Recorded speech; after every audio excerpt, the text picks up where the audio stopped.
തിരുവനന്തപുരത്തേക്കാണ് പോകുന്നത്. തിരുവനന്തപുരത്ത് സനീസ ചേരുന്നുണ്ട്. സനീസ, തിരുവനന്തപുരത്ത് മഴയുടെ അവസ്ഥ എങ്ങനെയാണ്? നാശനഷ്ടങ്ങൾ ഉണ്ടായിട്ടുണ്ടോ?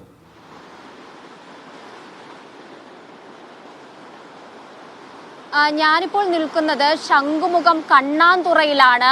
ഇവിടെ വലിയ രീതിയിൽ കടലാക്രമണം നേരിടുന്ന കടലാക്രമണ ഭീതിയിലാണ് ഇവിടുത്തെ മത്സ്യത്തൊഴിലാളികൾ. കടലാക്രമണത്തിൽ തിരമാല ഉയരുന്നതിൽ റെഡ് അലർട്ട് പ്രഖ്യാപിച്ചിട്ടുള്ള ഒരു ജില്ല കൂടിയാണ് തിരുവനന്തപുരം. ഇവിടെ നമുക്ക് ദൃശ്യങ്ങളിൽ തന്നെ കാണാം, വീടുകളൊക്കെ തകർന്ന അവസ്ഥയിലാണ്. ഇവിടെ ചെറിയ ചാക്കുകളിൽ മണ്ണ് നിറച്ചൊക്കെയാണ് ഇവിടെ തടയണ കെട്ടിയിരിക്കുന്നത്. ഇതുകൊണ്ടൊന്നും ഈ ശക്തമായി ആർത്തുലച്ചു വരുന്ന തിരയെ തടയാൻ കഴിയില്ലെന്നാണ് ഇവിടുത്തെ മത്സ്യത്തൊഴിലാളികൾ പറയുന്നത്.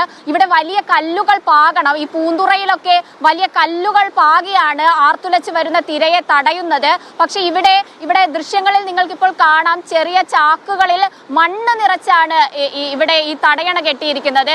ഒരു വലിയ തിര വരുമ്പോൾ ഈ മണ്ണ് കൊണ്ട് നിറച്ച ഈ ഒരു തടയണ മറിഞ്ഞു വീഴുന്ന ഒരു സ്ഥിതിവിശേഷമാണ് ഇവിടെ നടക്കുന്നത്. അതുകൊണ്ട് തന്നെ വലിയ കൂറ്റൻ കല്ലുകൾ പാകി ഈ തീരത്തെ സംരക്ഷിക്കണമെന്നാണ് ഇവിടുത്തെ മത്സ്യത്തൊഴിലാളികൾ പറയുന്നത്. കൂടാതെ സുരക്ഷിതമായി ഇത്തരത്തിലുള്ള ഒരു സാഹചര്യത്തിൽ, റെഡ് അലർട്ട് പ്രഖ്യാപിച്ച ഒരു സാഹചര്യത്തിൽ സുരക്ഷിതമായ ഒരു സ്ഥലത്തെ നിങ്ങൾക്ക് മാറിക്കൂടെ എന്ന് ചോദിക്കുമ്പോൾ അവർ പറയുന്നത് കടലാണ് അവരുടെ ഉപജീവന മാർഗം, മറ്റു പണികൾ അവർക്ക് അറിയില്ല, ഇവിടുന്ന് പോയാൽ എങ്ങനെ ജീവിക്കുമെന്ന മറു ചോദ്യമാണ് അവർ മുന്നോട്ട് വെക്കുന്നത്. MP യോടും MLA ഒക്കെ, ഇവിടുന്ന് ജയിച്ചു പോയ MLA ഒക്കെ അവർ പരാമർശിക്കുന്നുണ്ട്. ഇവർക്കൊക്കെ അറിയാം ഇവിടുത്തെ പ്രശ്നം എന്താണെന്ന്, പക്ഷേ ആരും ഇതിൽ ഇടപെടുന്നില്ല. കാലാകാലങ്ങളായി ഞങ്ങൾ നേരിടുന്ന പ്രശ്നമാണിത്, ഇതിനൊരു പരിഹാരമില്ല. മാധ്യമങ്ങളെ പറ്റിയും അവർ പരാമർശിച്ചു. കാലാകാലങ്ങളായി നിങ്ങൾ ഇവിടെ വന്ന് ഈ വിഷയങ്ങളൊക്കെ അറിഞ്ഞു പോകുന്നു, പക്ഷെ ഇവിടെ ഒരു നടപടിയും ഉണ്ടാകുന്നില്ല. ഭരണകൂടത്തിനെതിരെ അവർ വലിയ രീതിയിലുള്ള വിമർശനമാണ് ഉന്നയിക്കുന്നത്. നമുക്ക് അവരോട് തന്നെ ചോദിക്കാം. ചേച്ചി, കാലാകാലങ്ങളായി പ്രശ്നങ്ങളാണല്ലോ നേരിടുന്നത്. ഈ ഒരു 10 വർഷത്തിലേറെയായി ഞങ്ങൾ ഈ ദുരന്തം അനുഭവിക്കാൻ തുടങ്ങിയിട്ട്. ഒരു തിര അടിക്കുമ്പം തന്നെ ഞങ്ങൾ പിള്ളേരെയും കൊണ്ട് ഉറക്കമില്ലാതെ എഴുന്നേറ്റിരിക്കുന്ന രാത്രികളുമുണ്ട്, രാപകൽ ഉറക്കമില്ലാത്ത ജീവിതങ്ങളുമുണ്ട്. ഞങ്ങളുടെ ജീവിതം ഒരുപാട് ദുരന്തത്തിലാണ് ഞങ്ങൾ അനുഭവിച്ചുകൊണ്ടിരിക്കുന്നത്. അത് ദുരന്തം അനുഭവം അറിഞ്ഞവർക്ക് അതിൻ്റെ പ്രയാസം എന്തെന്നുള്ളത് അറിയും, അല്ലാത്തവർക്ക് അറിഞ്ഞുകൂടാ. അവർ ഒരു പുച്ഛിച്ചുള്ള ഒരു ചിരിയിരിക്കും ഞങ്ങൾ ഇത്രയും അനുഭവിക്കണമെന്ന് പറയുമ്പോഴത്തേക്ക്. ഒരു കാറ്റ് വരുമ്പം ചിലപ്പം ജന്നലോടെ ആയിരിക്കും പൊക്കിയടിക്കുന്നത്, ചിലപ്പം ഡോറാണ് തൂക്കി എറിയുന്നതെന്നുള്ളത്, ചിലപ്പം കറണ്ടിൻ്റെ ഇതായിരിക്കും. ഉപ്പ് രസവും ഈ മഴയും കാറ്റും കൂടെ ആകുമ്പോഴത്തേക്ക് കുഞ്ഞുങ്ങളെ വെച്ചുകൊണ്ടിരിക്കാൻ തന്നെ അനേകം രാത്രികളിലും കമ്പിളി പുതപ്പിച്ചാണ് കുഞ്ഞുങ്ങളെ മാറോട് അണച്ചു പിടിച്ചുകൊണ്ട് ഇരിക്കുന്ന രാത്രികളുമുണ്ട്. ഈ തടയെന്ന് വെച്ചാൽ ഞങ്ങൾക്ക് ഈ പൂന്തറ കല്ല് പാവിയിട്ടുണ്ട്, ഈ ചെറിയോറ കല്ല് പാവിയിട്ടുണ്ട്, വെട്ടുകാടൊക്കെ പായിട്ടുണ്ടെന്ന് പറയുന്നു. ഈ കണ്ണാന്തറ സെന്ററിൽ മാത്രം ഇതൊന്നും നടന്നിട്ടില്ല. ഈ വലിയ കല്ലടുക്കി തരികയാണെങ്കിൽ ഒരുമാതിരി സംരക്ഷണത്തിൽ ഞങ്ങൾ കഴിഞ്ഞു പോകും. അന്നുള്ള അന്നം കിട്ടിയില്ലെങ്കിൽ ഞങ്ങളുടെ കുട്ടികൾ ഞങ്ങൾ സമാധാനമായിട്ട് കിടന്നുറങ്ങിപ്പോകും. ദയവ് ചെയ്ത് ഞങ്ങൾക്ക് കല്ലടുക്കി തരി, പൂന്തറ അടുക്കിയതുപോലെയുള്ള വലിയ കല്ല് ഞങ്ങൾക്ക് അടുക്കി തരി.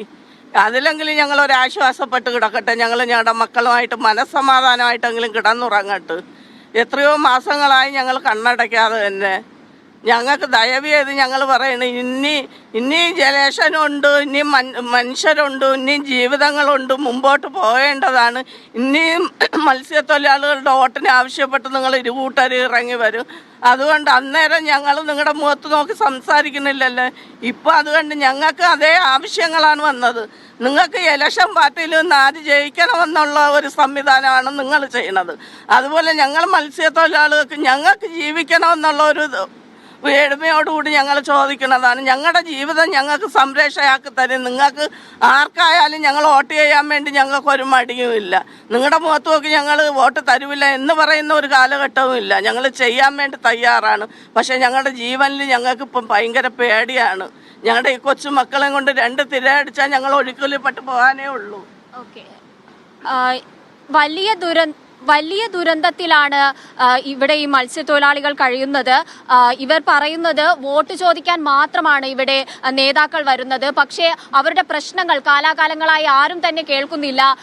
ഈ മഴ കനത്തതോടെ കടലാക്രമണം വലിയ രീതിയിൽ രൂക്ഷമായിരിക്കുകയാണ്. ഈ വീട്ടിലേക്ക് നിങ്ങൾ നോക്കുകയാണെങ്കിൽ മൺകൂന നിറച്ച തടയണയാണ്. ആ തടയണയുടെ ഒരു സംരക്ഷണത്തിലാണ് ആ വീട് ഉള്ളത്.